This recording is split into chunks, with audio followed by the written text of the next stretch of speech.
I would like to welcome all of our participants, our speakers, our audience. Today we're going to discuss a very interesting and relevant topic, digital mortgage, reality and prospects. Many of you probably understand that when you buy property, when you take mortgage, you make one of the big decisions. For many people, this is probably the largest transaction in their lives. Today, people that take mortgage loans have to go through a difficult path, deal with various легкой сделкой для потребителей, не экономит его силы и не экономит время. Какой возможный путь решения этой проблемы? Это переход в цифру. Но достижимо это при условии, что потребитель в первую очередь потребитель проголосует за цифровую сделку. Customers opt in favor of digital mortgage. Major banks have been working in this direction since 2016. Ministry, Digital Development, Registry, the Bank of Russia have taken a few steps. Legal framework has been amended, technological solutions have been introduced, but still there are pending issues, and we'll try to find solutions to those during this session. So first, who will benefit from digital mortgage? What do consumers win from digital mortgages, and what risks are they likely to encounter, and are there any risks at all? Or is digital mortgage 100% safe? Are digital mortgage seamless these days? Can you take a mortgage loan from your couch, or do you still have to go to a bank's branch to verify your e-signature, to talk to a notary? What technical barriers are there still? And are all stakeholders, including banks, publicly owned banks in particular, ready to move towards digital mortgage? We have an outstanding panel today. Dmitry Dubynin, Ministry of Digital Development, Communications and Mass Media, Elena Martynova, Deputy Head of the Federal Service for State Registration, Mr. Fedorko, DOM.RF, Deputy CEO, Mr. Pechatnikov, Deputy Chairman of the Board, VTB Bank, Nikolai Vasev, Vice President Domslick, Sberbank, and Igor Kuzmichev, CEO, Distributed Ledger System. So my first question goes to Anatoly and Nikolai as representatives of the banking sector.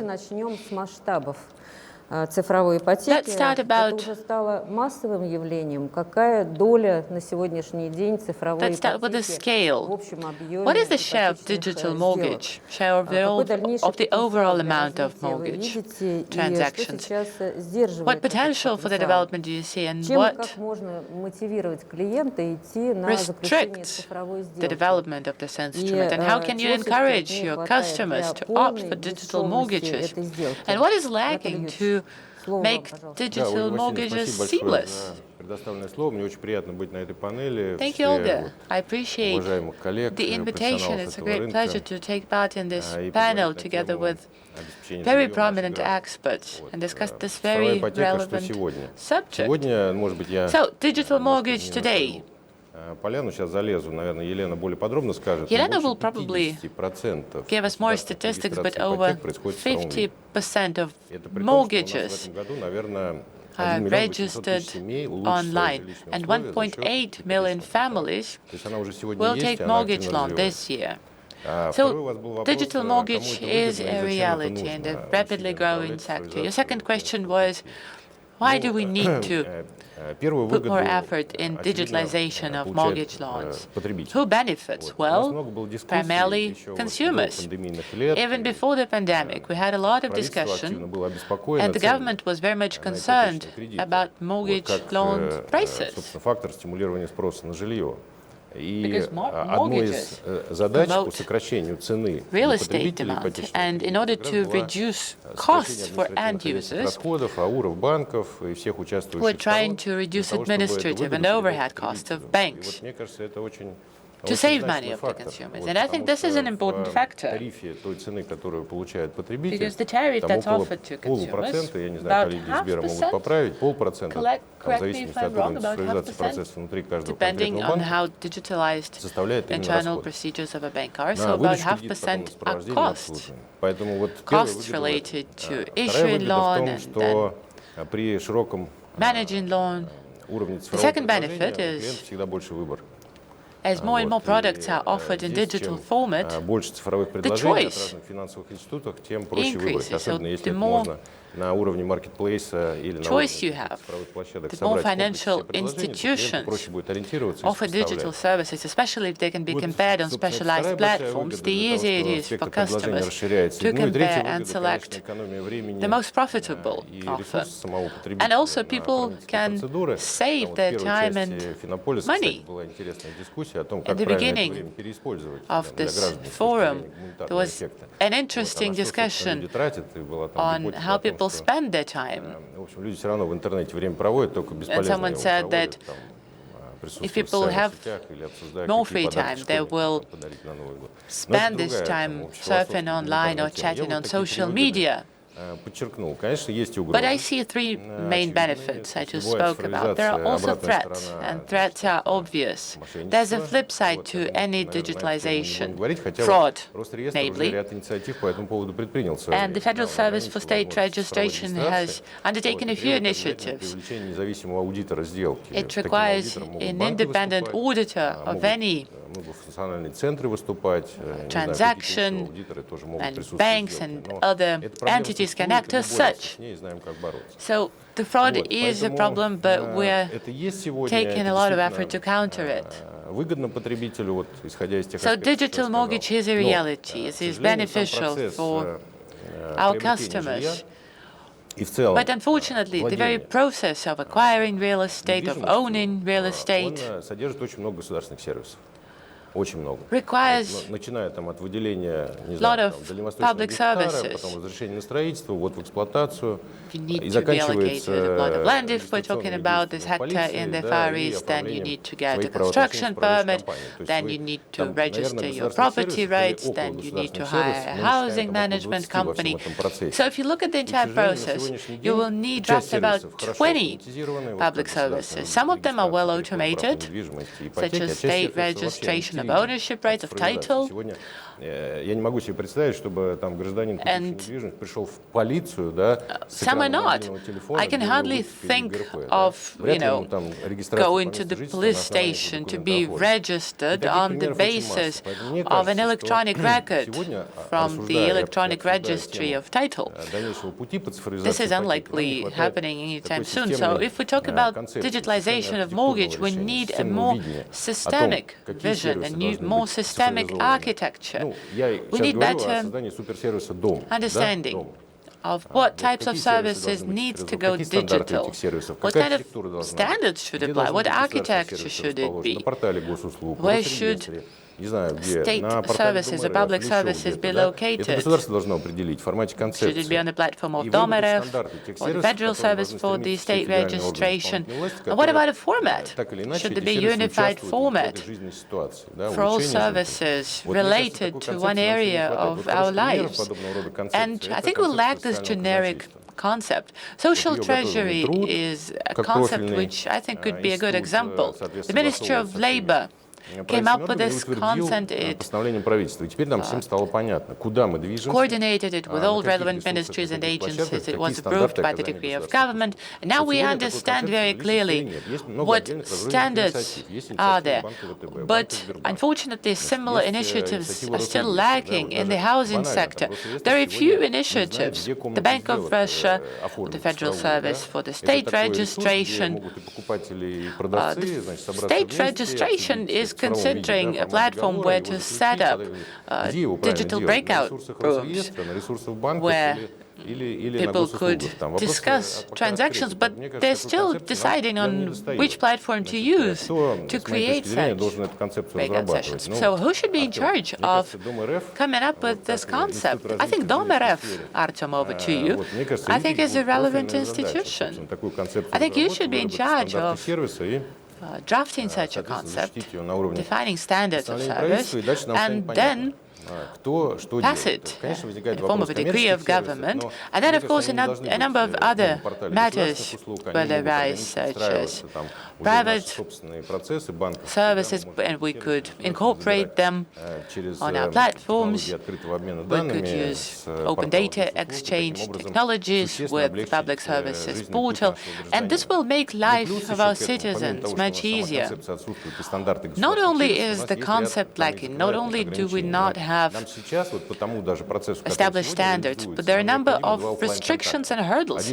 According to standards that are currently in effect, we need two offline contacts to identify a client under Federal Law 115 to open an account in the bank, and another one related to his signature. Why not unify this point of entry?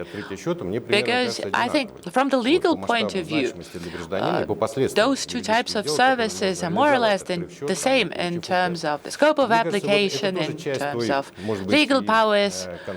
So I think it could be part of the same approach in the housing sector, which DOM.RF is pursuing, and something we need to focus on in the future. I think in the future, legislatures and decision makers, and I want to give you another example, which goes against the overall trend towards digitalization. There wasn't end 19 that a law was passed?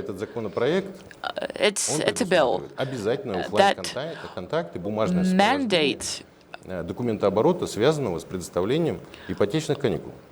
Offline authorization to obtain mortgage break. I don't know why that happened, but for some reason it's still done on paper, it's still offline.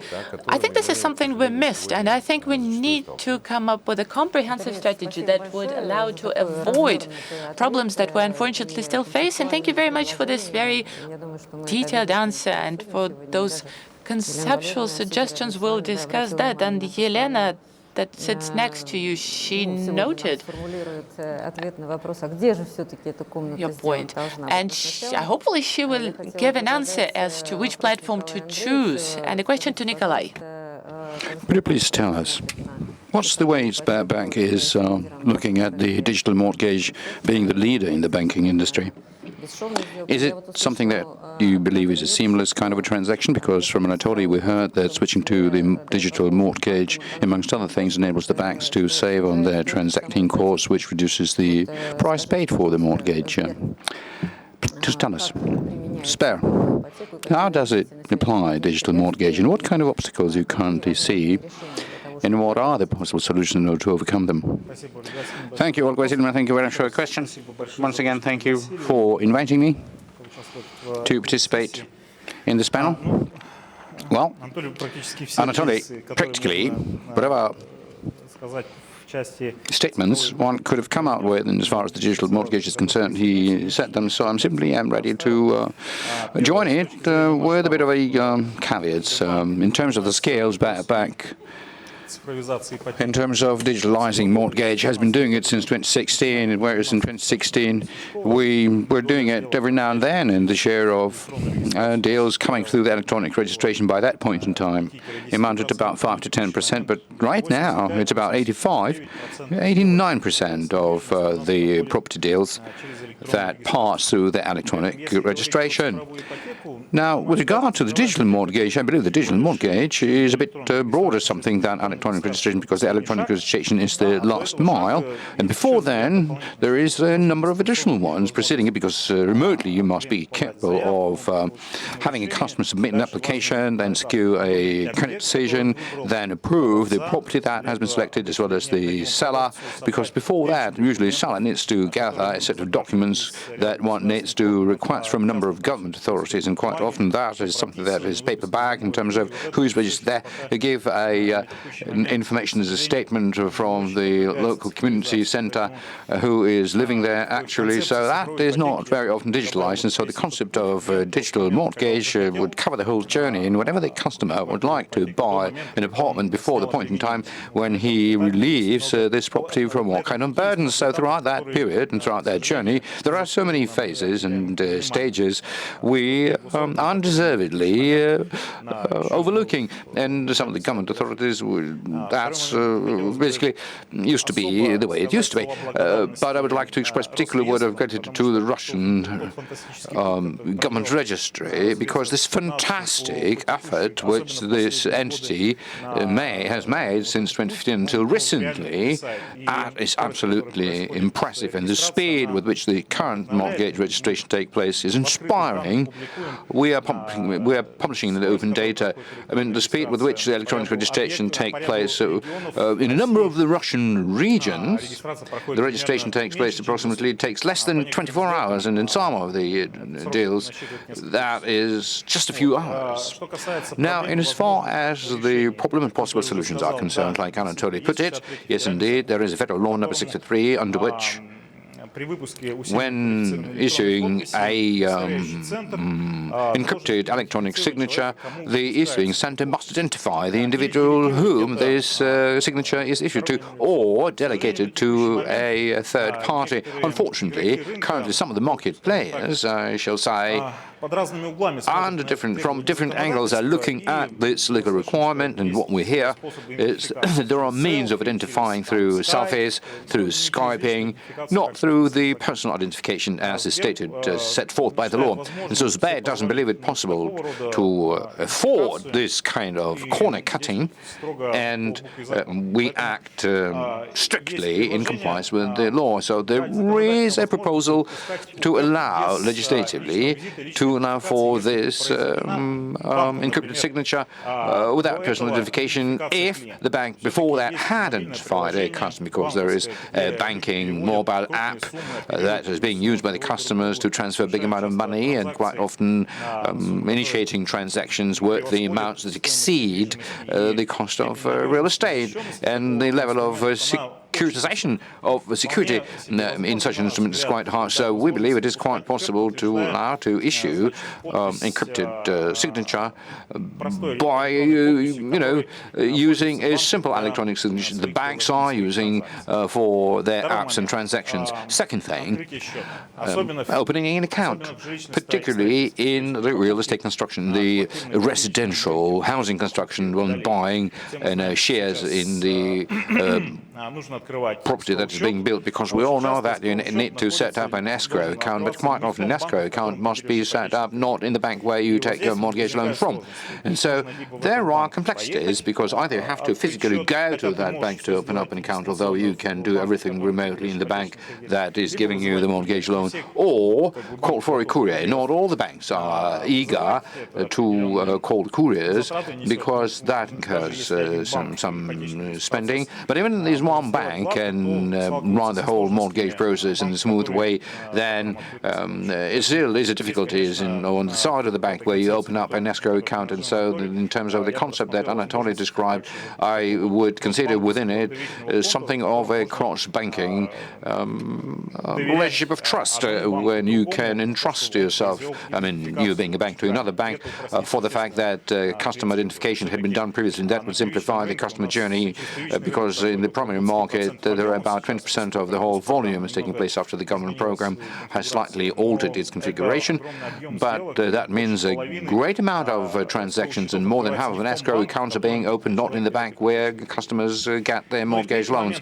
And the third thing that I would like to draw attention to, these are additional services related to insurance, because currently the banks, they insure borrowers, insure the real estate, and in order to insure you need a coverage, because currently, regrettably, not all of the insurance companies are eager to connect themselves to the electronic paperwork. And what it leads to is that one borrower may select one insurance company, another insurance company. Most probably they do it through an insurance broker, and to verify that this broker is a real one, practically is either very complex or impossible. And so what it may lead to, because borrowers insure their life in some sort of insurance company. No, I mean, they think that they insure their life. They get a policy coverage. There's a piece of paper that you can print out, and by color printer, he takes it to the bank, usually a scan and copy of that in an image, and then the banks have to verify and is there such an insurance policy that were truly issued by that insurer.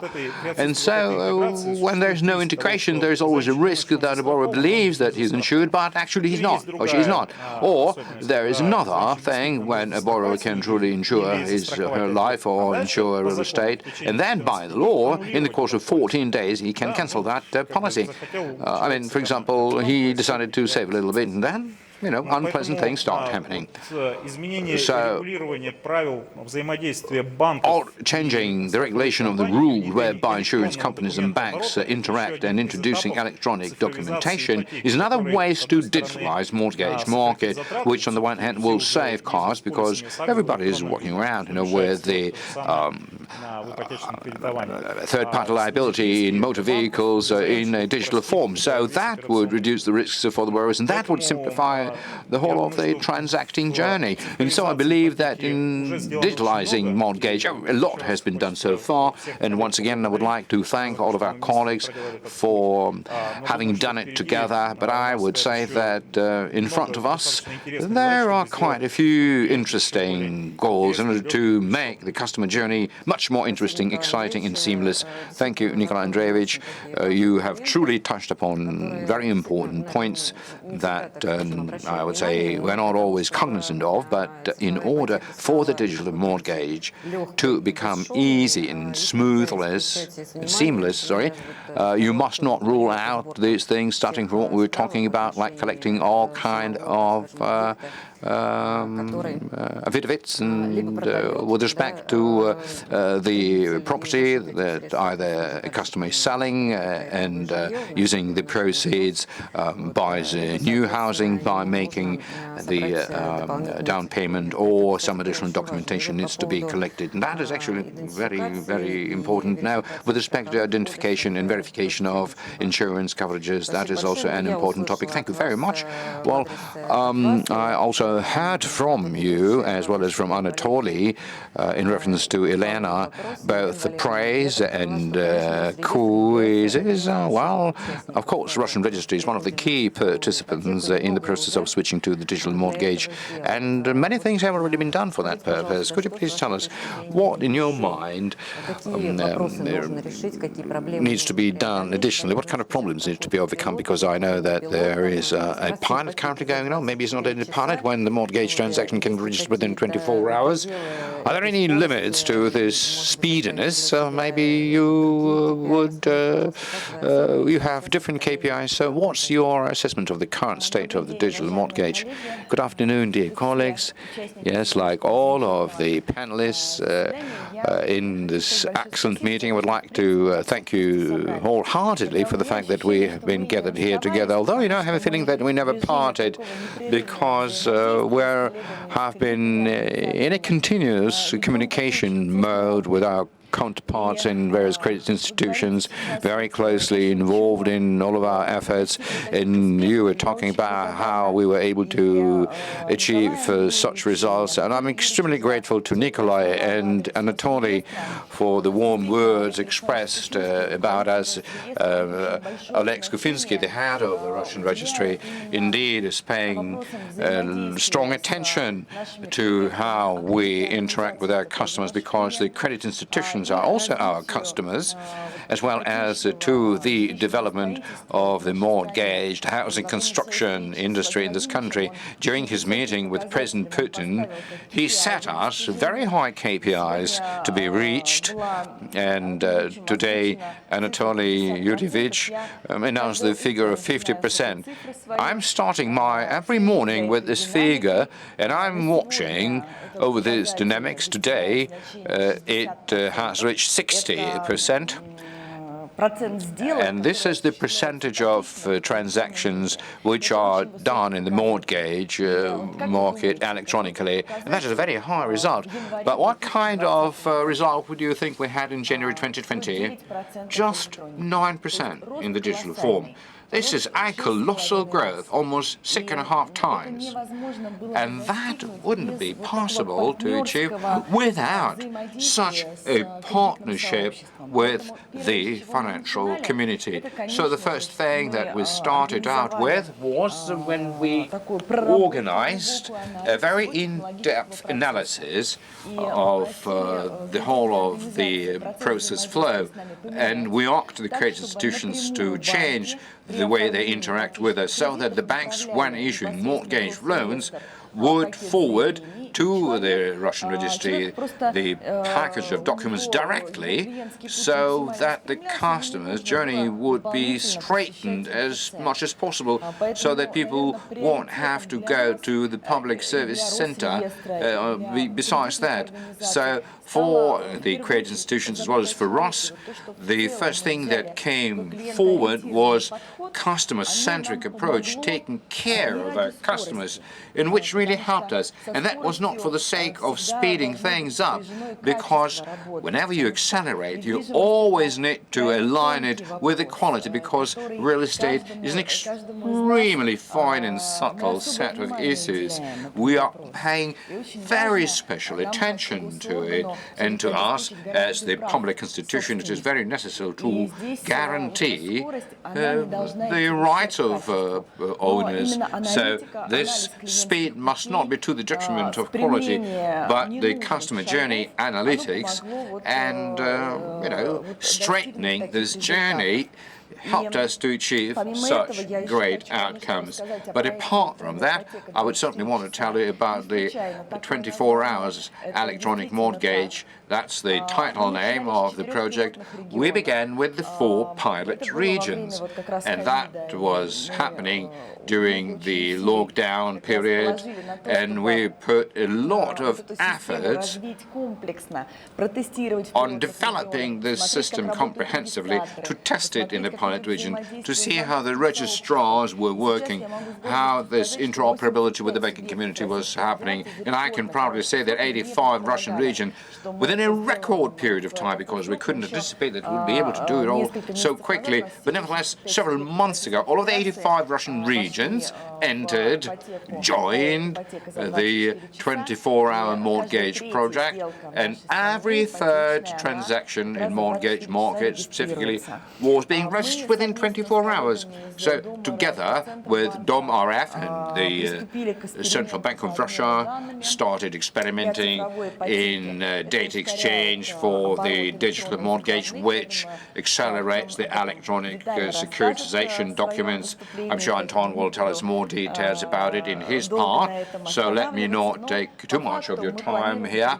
But we are planning to switch completely to online mortgage registration, which would be a great convenience to all customer, the bank and the Russian registration center, because the process of getting a mortgage loan will be easily accessible. And we plan to complete this experiment on September 23rd, 2022. Now, another important thing that together with our colleagues in DOM.RF and Central Bank, we came up with the electronic pledge, and we are technologically ready for that. Essentially, that helps one to store all documents digitally, very convenient for both banks and the customer, because from any place in this country, one can basically cancel the pledge. And so electronic way is one of the best ways ways to go about it, because in the Russian registry we already do it exterritorially.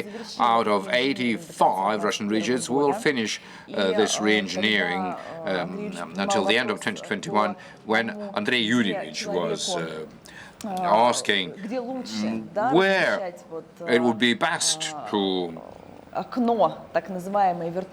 place, localize this virtual window to be serviced for this digital deal. My thinking is that you need to be guided by individual interest, because practically every service now has a personal account. At the Russian Registration Office website, which we actually updated this year, it has become much more friendly. There is the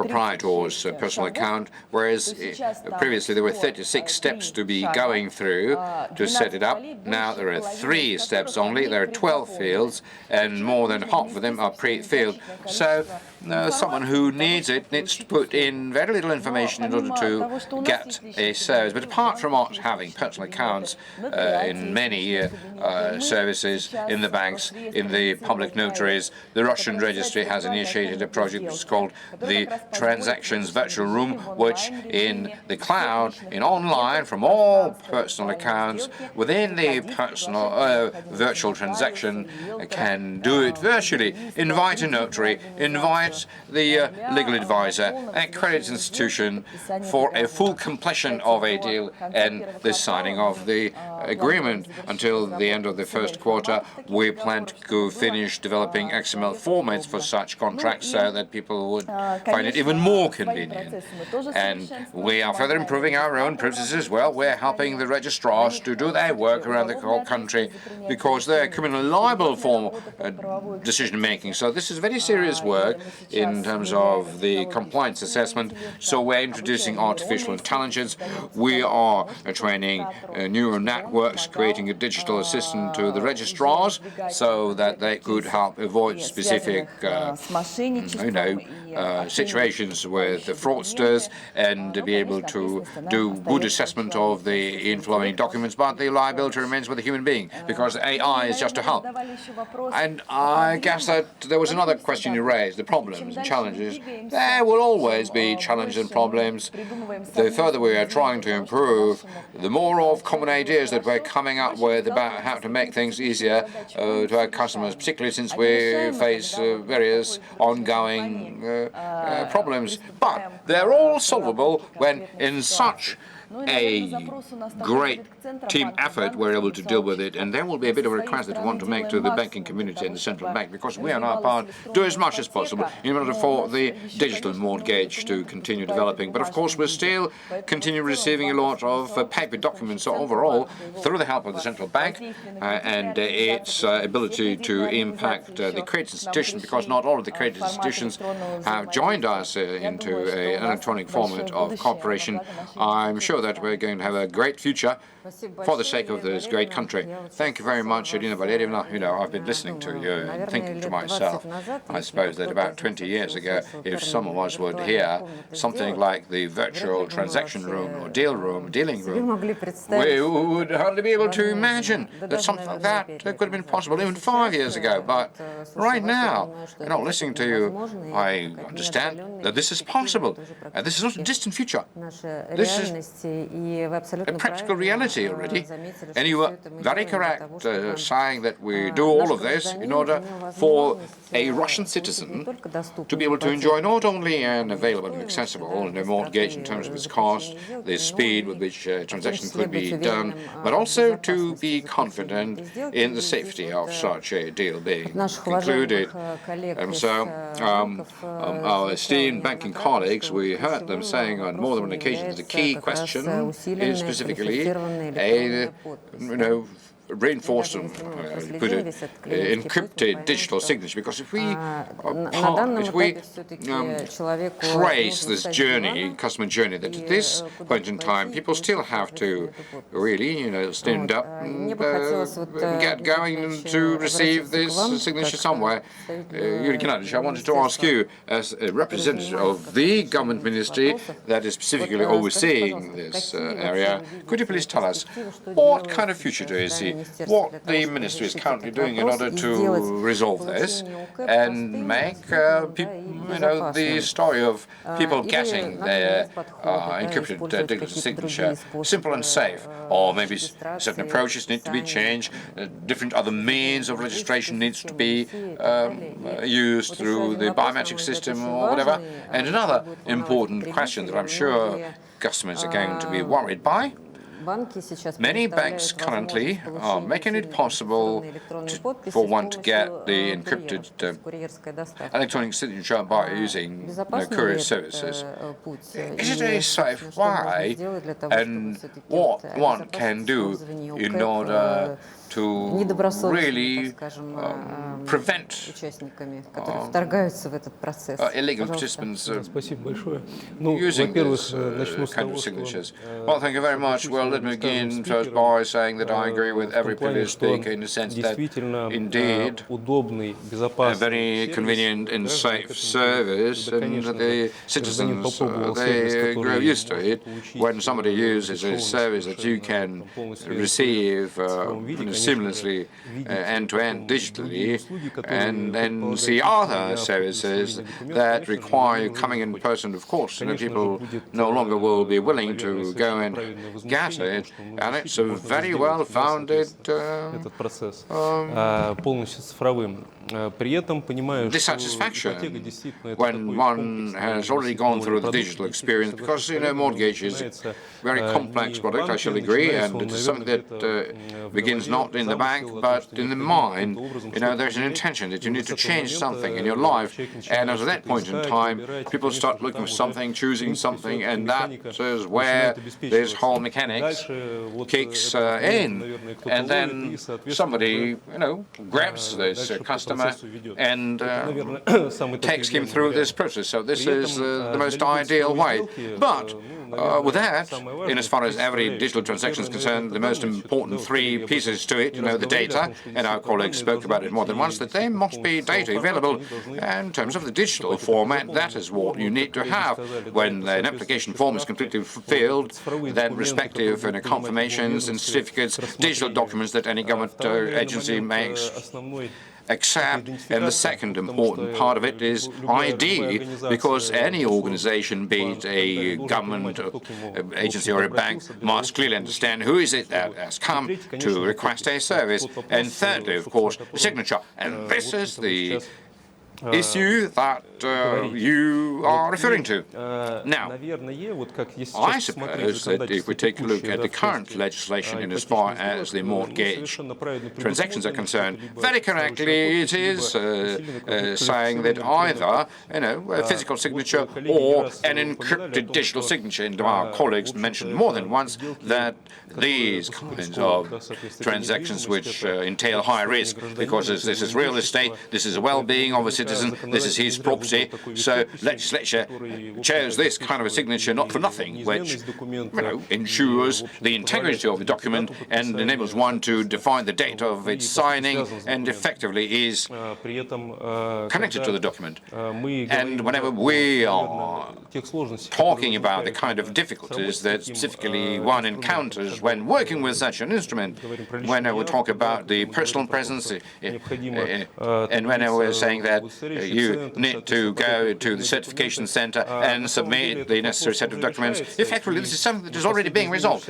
And the recent changes to the federal legislation number 6.3 that our Sberbank colleague referred to effectively envisages not only getting a signature in person or getting it delivered through an authorized organization. There are additionally two ways that allow you to get it remotely. First, you need your foreign passport with biometric data, your Russian foreign passport, and secondly, you can use the authentication procedure through the unified biometric system. And you've got to understand something. These options are already adopted by the authentication centers. There are centers that can resort to this unified biometric system to carry out identification of the citizen. But of course, I believe we need to share the experience of the Ministry for Digital transformation in particular in terms of using the e-signature. Starting from August last year, we launched a pilot project. It allows the citizen who have a confirmed e-signature at the state and public service portal, 90 million citizens, to be more precise, can get an enhanced encrypted digital signature, which will be created and generated and then stored at the e-government portal. It can be used to apply for government services, and we've already piloted using this signature with the telecom operators.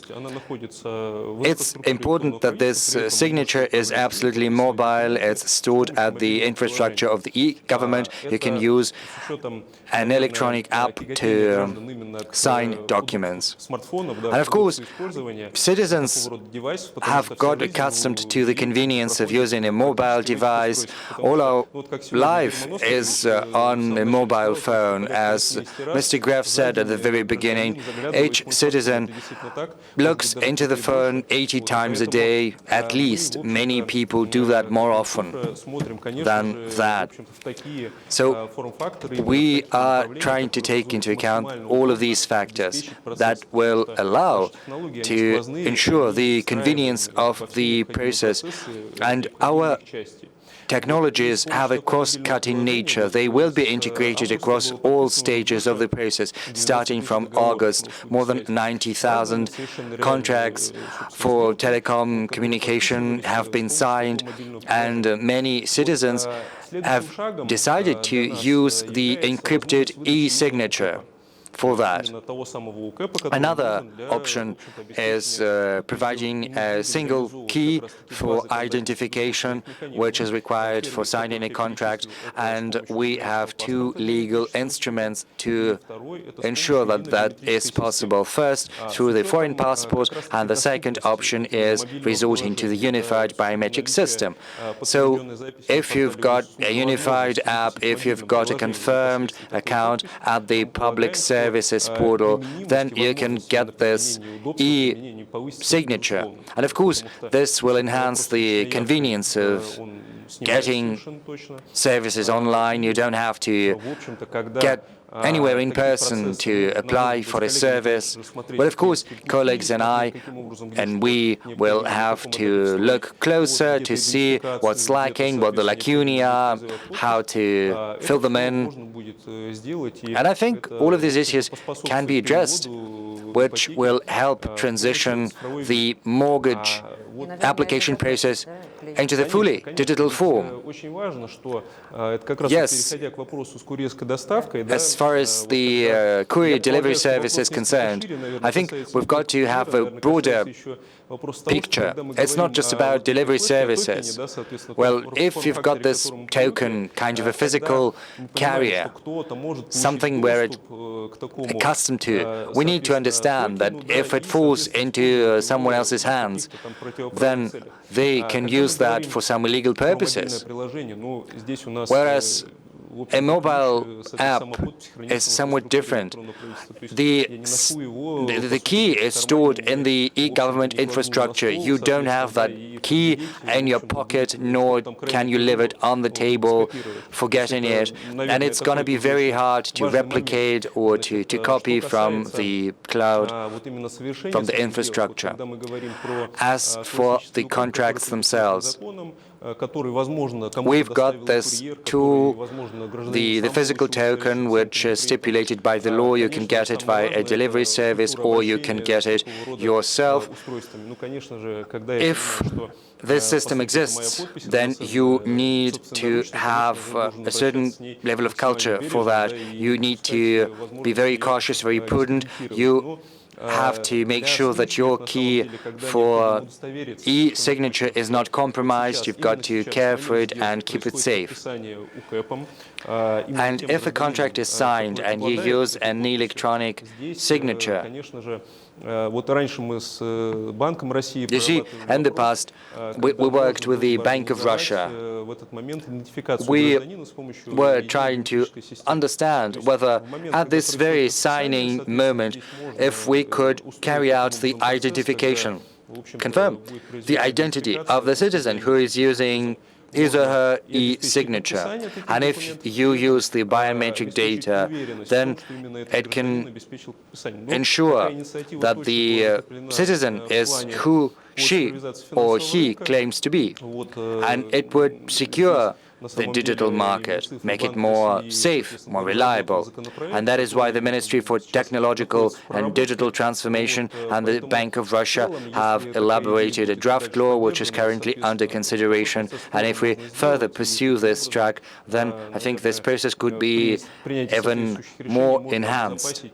And if we make the right decisions, we take the right measures, we can ensure the safety of even physical tokens for e-signature. Thank you, Dmitry. Of course, I would very much like to ask more questions, and I would like to ask some questions to you, but unfortunately time is flying fast by. I would like to give a question to Alexander Nikolaevich, who is joining us online. We know full well that the housing development instrument, DOM.RF, has always been very active in promoting digital mortgage. I think you were one of the first institutions who raised the issue of using digital collateral. So what is this instrument? What is its stage now? Is it a pilot or is it a working project? What's the benefit for the market? What's the consequences for it? And from the point of view of a development institution, what else needs to be done to make sure that digital mortgage is as widespread as possible? Yes, thank you very much. Digital mortgage is a sign of time. We at DOM.RF are trying to have a broader picture at all transactions with property. We understand that mortgage deals constitute just a part of the whole market. Right now, the share of mortgage contracts is steadily growing in the primary market and the secondary market. Right now, it stands at about 50%, so half of all transactions involve getting a mortgage. It's important to look at the life cycle of the transaction in its entirety, from the application to approval, to accompanying the transaction, to funding, and you have to take into account all kinds of life situations a person can encounter throughout the mortgage application process. As has been aptly pointed out, the number of participants of the mortgage transaction is enormous, from Ross Registry to central bank to government to civil state registration societies to banks to different participants of the financial infrastructure, the depository, the banks, the insurance companies. You see the number of actors involved is enormous, and the level of maturity varies from field to field. The greatest progress so far has been secured in mortgage lending. As we can see, all these tests, all these pilot projects have been finished and completed successfully, and as far as we can tell, the mortgage collateral project has reached a commercial scale. It's been used across all Russian regions. These collaterals are issued by all banks, all leaders of the mortgage market throughout all Russian regions over the last several months, 3 to 4 months. All mortgage banks have transitioned to a commercial scale of issuing mortgage collaterals. Every day it's a new 1,000. By the end of the year, we will have issued around 200,000 mortgage collaterals. So it's a great deal of work. There are other avenues we are pursuing. Half of the mortgage market is functioning without any collateral whatsoever. No paper, no electronic mortgage collateral. And it is a challenge. And we have to think what we need to do in order to incentivize the banks towards transitioning to the digital format and organizing all transactions, providing all these products to the client. Another avenue to be pursued is government-backed programs. We at DOM.RF serve as the operator of all government-run programs in the Russian Far East, in Siberia, around 450,000 people or so. We understand the difficulties involved in carrying out these programs. And we understand why, in terms of these programs, e-mortgage collaterals are almost never issued. And right now we're working on this, trying to address the difficulties, the problems that exist, to make sure that the issuance of e-mortgages, mortgage collaterals can be issued conveniently. Incidentally, we see that apart from government-run programs, we've got many regional programs, several hundreds, almost 300 regional programs.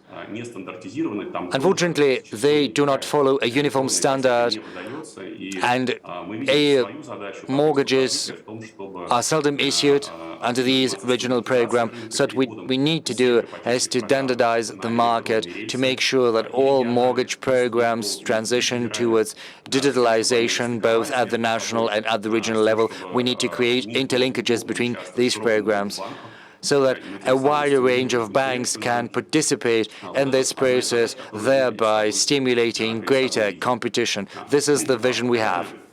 If we look at the current state of affairs in a systemic fashion, then we'll see that the objective for the coming year is to set up a comprehensive infrastructure for e-transactions with property, including mortgage-backed transactions. We need to set up special models for interaction of different services, both from the government and from the private sector. This is the goal before us as a development institution partnering with other players in the field. And I, for one, would like to cite the positive experience as well as the great work that we have accomplished together with the central bank, with the Russian registry, as well as the depository network. We've just launched a new collateral project based on the master chain technology, so we're trying to implement the blockchain principles in practice, where this technology can benefit truly all of our citizens. So, as for the e-collateral, next year we'll try to bump up the share of e-collaterals in all deals, and another goal is to create a big, large-scale infrastructure for the interaction of different players, so as to digitize all property deals, not just mortgage deals. Thank you. You have already mentioned the keyword master chain. I would like to address Igor Alexandrovich. Yes, we've heard a lot about the possibility of using distributed ledger technology across different fields. Can you tell us what the benefits for the e-mortgages are? Olga Vasilievna, thank you very much for the question. Indeed, DL technology is actively employed to digitize different processes, in particular by the government, and in particular in the field of e-mortgage. This technology has a number of competitive advantages, the first and foremost one being safety, because this is a calamity-resistant solution, because information is stored in geographically distributed nodes of the system, so the risk of losing the information is at a minimum, and no one can retroactively make any adjustments to the data, which increases manifold the transparency of the data involving these transactions. Another competitive edge is the possibility of a cipher which can be used for e-service and e-signature. We've already spoken about the certified e-signature, which makes the processes getting different services far easier. Another thing is this technology is widespread in logistics, in fintech, in voting, and the government. Some pilot transactions based on DEL were carried out last spring, and right now we are running another experiment for e-collaterals. Thank you. Unfortunately, we are running out of time, but I still would like to ask this question. I would like to ask you to be as brief as possible in answering this question. We've spoken about the challenges, the direction we should be moving in, and the pace at which we should be moving. And we've even listened to some statistics. We know the share of mortgages. Elena Valerievna has said that this is the statistics she has to deal with on an everyday basis. So it's 65% of all mortgage deals, they are in electronic form. So when do you think we will achieve the 100%? So let's go in the previous order. Yes, I think there will always be citizens who want to use the conventional means when you can come to a bank, talk to real people, handwrite your signature. So they will never be 100% level, but we will always strive to increase the share of people who trust and put their trust in these services. Elena? Yes, we've spoken a lot about digitalization as well as our successes, and then there was Vox Populi, who said, please give us back the paper certificate of our property rights. Just listen, the most important thing for the citizen is reliability, it's trust. So, yes, there are credit ratings and other companies, and we are going to do everything in our power to ensure the convenience of our customers. So it's not 100% we should be striving for. It's making all our clients happy and making digital processes very convenient to use. Yes. Next, Anatoly, we have spoken about the statistics. We've tried to digitize the traditional deals, in particular construction industry. So this is not the false objective. We have to strive for 100%. I think this figure is achievable by 2025 or so. But of course, the customers should have the option of going offline, and this option should always be there. Any service has to have that stipulation, that provision, because different citizens have different attitude towards digitalization. So I think paper deals will always be there. I don't think they will ever disappear. Nikolai Andreevich, please. Well, 100% of all e-mortgage deals. Well, I think it might happen when we do away with cash, 100%. But even if we were to imagine that one day it comes, then after a while there will be a number of customers that would wish for something more tangible, like a paper document or certificate or something. So we have to strive for 100%, but we've got to explain to our citizens that the digital way is not just more convenient, but also safer than paper, because paper can be forged. Sometimes it is much easier to forge than many people think. So I think we can get to 90–95% in the next 3 to 4 years. Yes, next please. You know, digitalization is all about the permeation of internet across the Russian citizen. So we will never be able to achieve a 100% because there will always be people who do not have an option of accessing the services remotely, but 90–95%, that is a very high level. In many developed countries, they're not quite there yet. Artem Nikolaevich, please. I think this is a sign of the times. As far as we can tell, it's the younger citizens who would like to get mortgage digitally, electronically, and that is the demand. They are the driving force behind this trend. But from the point of view of forecasts, it's very hard to make any forecasts. But we see that trends are shifting and evolving rapidly, so I think by the end of our career paths, I think we will get to 100%. Thank you, colleagues. Unfortunately, we've virtually run out of time allocated for our panel.